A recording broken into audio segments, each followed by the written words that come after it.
But there was in the United States, there was a cottage industry boom that took place in manufacturing during the Reagan years.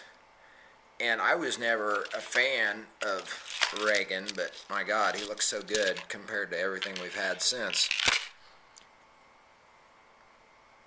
In fact, I was a big opponent of everything that guy did. I thought his trickle-down economics, Reaganomics, were an absolute joke, and it turns out the joke was on me because it actually created my life and the life of my entire family, basically. Because it spawned this cottage industry revolution here in the U.S. of manufacturing businesses, small U.S. manufacturers, and not only that, but retailers and distributors and wholesalers, and the list goes on and on and on. And I was part of that.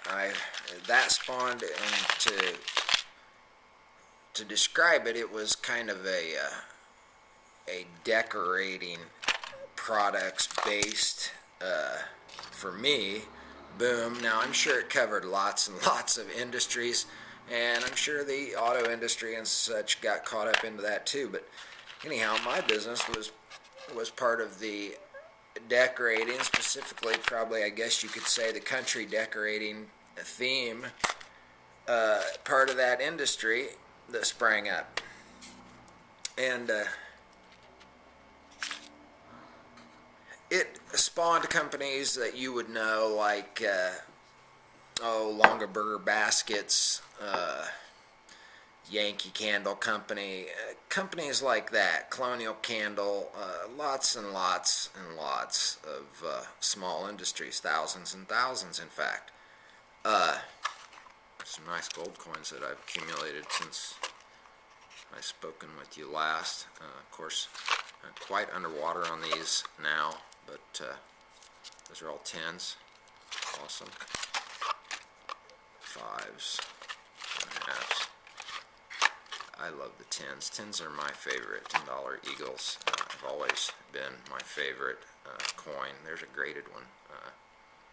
1910 $10 AU58. Hey, 1911.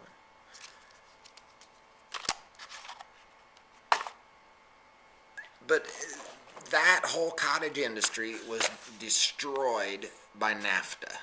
If anyone ever asked you what began the spiral of the United States into absolute destitution, you'd have to say it's NAFTA, plain and simple. Now, I knew how bad that was going to be, but no one ever stated how bad that was going to be other than Ross Perot. One of the biggest mistakes, if you can call it that, because I don't know how that would have worked out, but in hindsight, it looks like that our country not fully backing Ross Perot was the biggest mistake in my lifetime by leaps and bounds, because NAFTA has completely destroyed my manufacturing company, my life, my entire business, and the livelihood of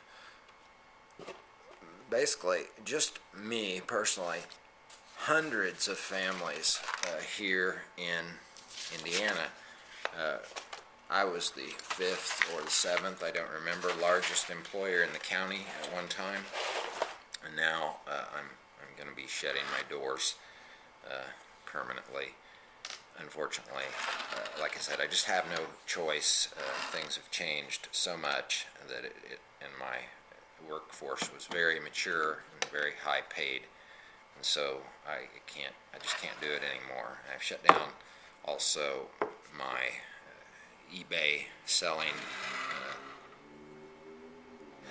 business. I kept my core business alive with my eBay selling efforts for many years, but the profit there has evaporated to absolute nothingness, and the government is the largest competitor now for jobs for small business.